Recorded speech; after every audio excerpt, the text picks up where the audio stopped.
La nature du changement ne permet pas à elle seule de faire le partage entre les évolutions progressives et les révolutions. Les changements dans les matériaux sonores utilisés par les compositeurs ou dans les conventions de la figuration plastique ne sont révolutionnaires que si les mondes de l'art ne parviennent pas à les assimiler, sans faire perdre leur situation et leur crédit à certains de leurs membres importants. En outre, un changement peut être révolutionnaire pour certaines personnes liées au système en place, et pas pour les autres. Il n'est guère possible de fixer un seuil à partir duquel la somme des changements définirait une révolution. Cela ne présenterait d'ailleurs pas grand intérêt. Ce qu'il importe de comprendre, c'est la façon dont les participants ignorent, assimilent ou combattent le changement, car de telles réactions donnent la mesure exacte de ce changement et permettent de dire s'il s'agit d'une révolution ou d'un phénomène moins spectaculaire. Les changements révolutionnaires réussissent à s'imposer quand leurs instigateurs peuvent convaincre certains membres ou tous les membres du monde de l'art concernés de coopérer aux activités requises par leur conception nouvelle de la discipline. Quand des acteurs jouent de manière inhabituelle, nus par exemple pour des metteurs en scène, quand des pianistes pincent les cordes de leurs instruments sur les indications d'un compositeur, quand des imprimeurs et des éditeurs fabriquent des livres d'un format inusité, bref, quand les innovateurs parviennent ainsi à s'assurer le concours d'un certain nombre de participants, ils modifient les conditions mêmes de la coopération dans leur monde de l'art. Dès lors, les participants doivent étendre leurs compétences aux nouvelles conventions instituées par les innovateurs. Si ces participants peuvent oublier en même temps une partie de leurs anciennes connaissances, devenues désormais inutiles, on dira que l'innovation a supplanté les pratiques anciennes. Mais le plus souvent, elle s'ajoute à l'ensemble des connaissances exigées des participants. Un violoniste qui apprend une nouvelle technique parce que son orchestre s'apprête à donner en concert une œuvre de John Cage ne peut pas se permettre d'oublier pour autant les techniques nécessaires pour jouer du Bach, du Mozart ou du Copland. Si le changement peut prendre de vitesse des participants incapables de maîtriser les nouvelles conditions d'activité, on voit aussi des novateurs abandonner l'essentiel de ce qu'exigerait le monde de l'art conventionnel pour se consacrer exclusivement aux possibilités ouvertes par une innovation. Un marchand peut se spécialiser dans l'art conceptuel, un éditeur dans la poésie d'avant-garde, un pianiste dans la musique aléatoire.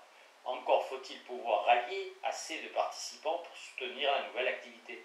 Les danseurs qui se spécialisent dans la danse contemporaine ne se produisent souvent que 4 à 6 semaines par an, au lieu de 6 à 8 mois habituels. La demande de danse contemporaine n'excède pas une telle offre, et rares sont les directeurs de salles qui peuvent assumer cette spécialisation. Un musicien qui travaille à New York ou à Paris peut se spécialiser dans la musique baroque, mais s'il veut gagner sa vie à Kansas City, il devra accepter de jouer toutes sortes de musique classique, voire de travailler au noir dans des orchestres de danse.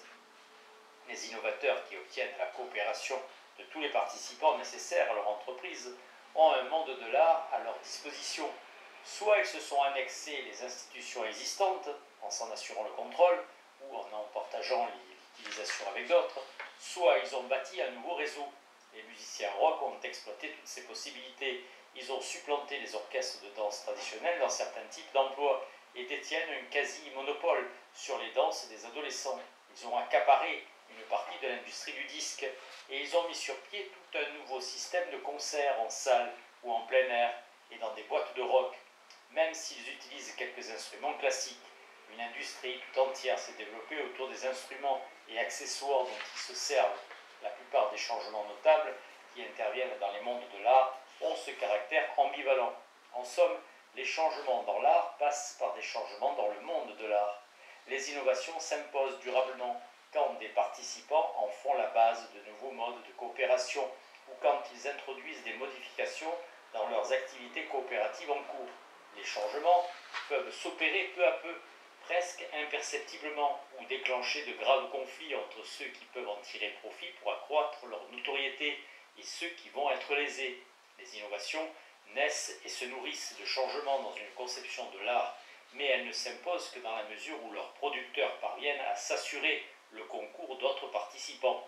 Les idées sont certes importantes, mais leur succès et leur durée de vie dépendent de faits d'organisation et non de leur valeur intrinsèque. La naissance et la mort des mondes de l'art. De temps à autre, des mondes de l'art naissent, grandissent et s'épanouissent, jusqu'à acquérir la stabilité qui leur permet de traverser les phases de changement évoquées plus haut. Un monde de l'art est né quand il rassemble des personnes qui n'avaient jamais coopéré auparavant et qui produisent un art fondé sur des conventions inconnues jusque-là ou utilisées à des fins nouvelles. Un monde de l'art est mort quand plus personne ne coopère selon ses modalités propres pour produire un art fondé sur son système de conventions. Il est difficile de faire une distinction entre les nouveaux mondes de l'art et ceux qui se sont radicalement transformés sous l'effet d'une révolution artistique. Il n'est pas facile non plus de déterminer si un monde de l'art est mort ou s'il est simplement passé aux mains de personnes différentes. Mais peu importe, puisque nous nous intéressons à l'extension et au déclin de formes d'action collective et non à l'élaboration d'une typologie, nous allons chercher à identifier les mécanismes qui facilitent le fonctionnement des mondes de l'art et dont la disparition entrave les activités. Il faut se garder d'abord de confondre innovation et constitution d'un monde de l'art. De nouveaux mondes se constituent certes autour d'innovation, c'est-à-dire de changements dans les techniques, les conceptions et les formes d'organisation, mais la plupart des innovations ne connaissent pas ce sort. Nous avons vu comment les francs-tireurs peuvent proposer d'intéressantes innovations qui aboutissent à des impasses, non pas parce que leurs idées seraient stériles et inexploitables, mais parce qu'ils n'ont pas su y rallier suffisamment de gens. Ce qui aurait pu devenir un monde de l'art reste une voie inexplorée. La plupart des innovations importantes connaissent le même sort, alors que leurs promoteurs espéraient convaincre d'autres personnes de les exploiter avec eux. Pour expliquer la naissance d'un monde de l'art, il ne convient pas d'analyser la genèse des innovations, mais d'essayer de comprendre la façon dont un innovateur peut recruter des participants à une activité coopérative régulière. De nouveaux mondes de l'art peuvent se développer autour de pratiques jusque-là plus ou moins étrangères aux artistes. Comme chaque monde de l'art comporte tout un ensemble de pratiques caractéristiques qui vont des méthodes conventionnelles de production jusqu'au mode d'exposition, en passant par le choix des techniques et des matériaux. Une transformation radicale de l'une quelconque de ces pratiques peut devenir le germe d'un monde nouveau. Certains mondes de l'art voient le jour grâce à l'invention et la diffusion d'une technologie qui permet de nouvelles formes de production artistique. Ces progrès techniques sont souvent issus de domaines totalement extérieurs à l'art, car les inventeurs accordent rarement assez d'importance à l'art pour se pencher sur ces problèmes. Les bricoleurs sont légion, mais bien peu disposent du temps et des ressources nécessaires pour mettre réellement au point une technique nouvelle. Les inventions, les progrès qui ont donné le jour à la photographie et au cinéma n'ont pas été stimulés par de quelconques visées artistiques, mais par l'intérêt que présentaient leurs applications scientifiques, commerciales et de loisirs. De même, bien longtemps avant, on a inventé des façons de travailler le métal qui ont permis accessoirement la sculpture et l'orfèvrerie d'art. Ces progrès techniques interviennent surtout dans l'art contemporain, où ils créent une situation si confuse que l'on ne sait plus si l'on assiste à la naissance de nouveaux mondes de l'art ou simplement à la segmentation des mondes plus anciens.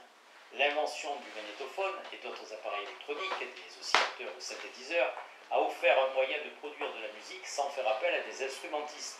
Malgré tout, l'essentiel de la musique électroacoustique est produite par des compositeurs de formation classique qui, en concert, associent cette technologie à la présence de musiciens. Leur public s'est généralement sensibilisé à la musique en assistant à des concerts classiques et les critiques qui commentent leur travail lui appliquent les mêmes critères de jugement qu'aux autres compositions, ce qui semble indiquer qu'aucun monde de l'art ne s'est constitué autour de telles inventions techniques. Cependant, d'autres créateurs de musique électroacoustique viennent du monde de l'informatique et des mathématiques. Comme ils se sont intéressés aux ordinateurs avant de s'intéresser à la musique, ils ont commencé à faire de la musique avec leurs machines et sans instrumentistes.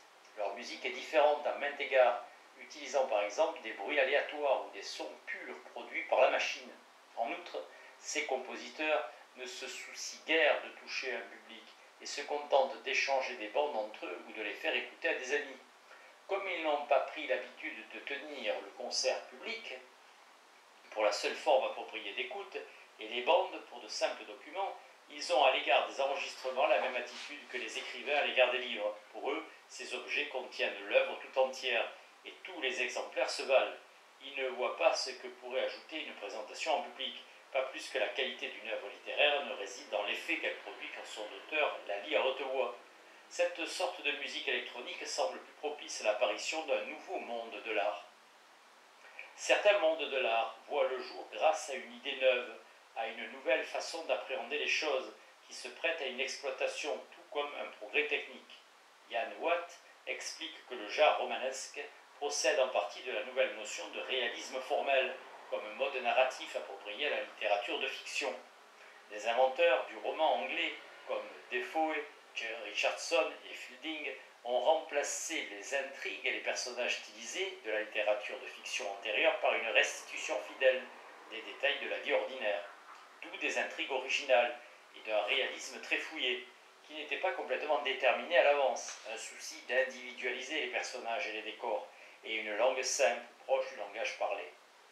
Une histoire relatée de la sorte représente plus d'une différence avec le récit héroïque et ses intrigues artificielles, ces personnages à valeur de type universel, leur nom, tel Gargantua, l'indique bien, et ces dialogues sans rapport avec la langue pratiquée dans la vie quotidienne. Les différences tiennent à une nouvelle conception de la littérature, de fiction et de ses buts. C'est autour de cette nouvelle conception que s'est constitué peu à peu un nouveau monde d'écrivains et de lecteurs. Certains mondes de l'art se développent autour d'un nouveau public.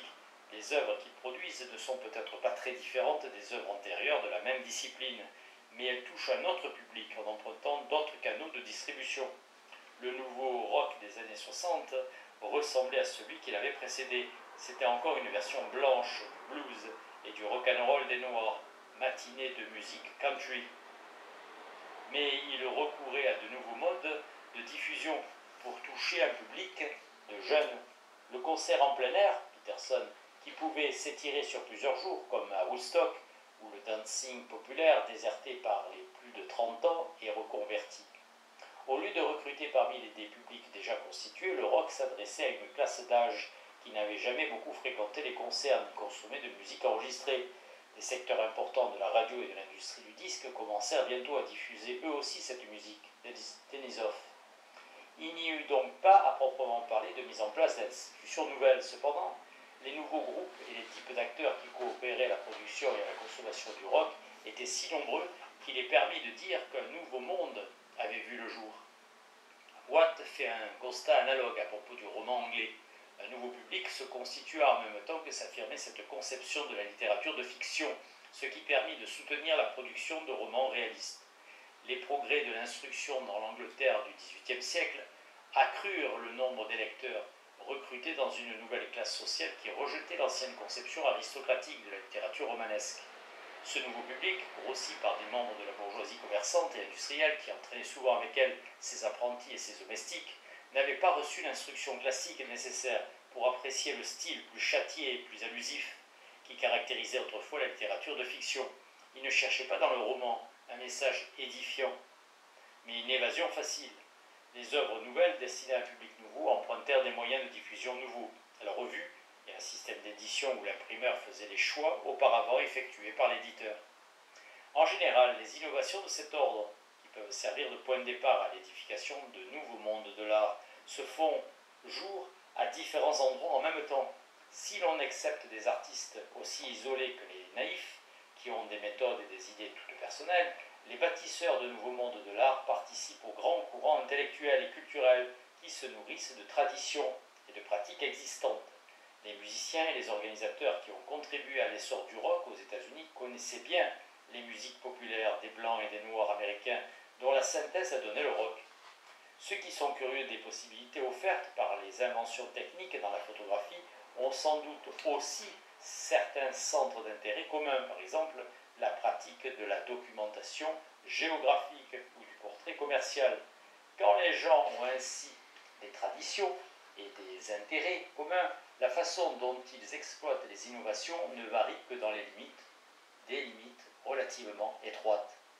Une nouvelle technique, une nouvelle idée ou un nouveau public font naître de nouvelles possibilités, mais qui restent encore à définir précisément. Les premiers qui s'y intéressent tâtonnent, cherchent comment en tirer parti et à quelle fin.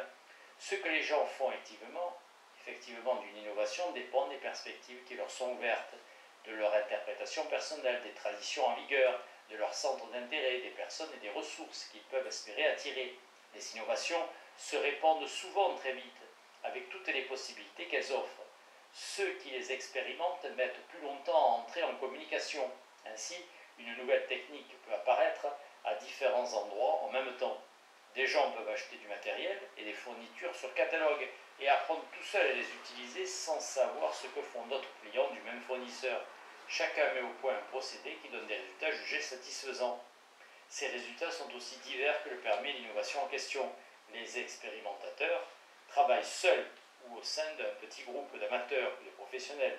Dans tous les cas, ils créent ce que l'on pourrait appeler un monde de l'art local, dont le cercle de coopération ne dépasse pas le cadre des échanges d'une petite communauté.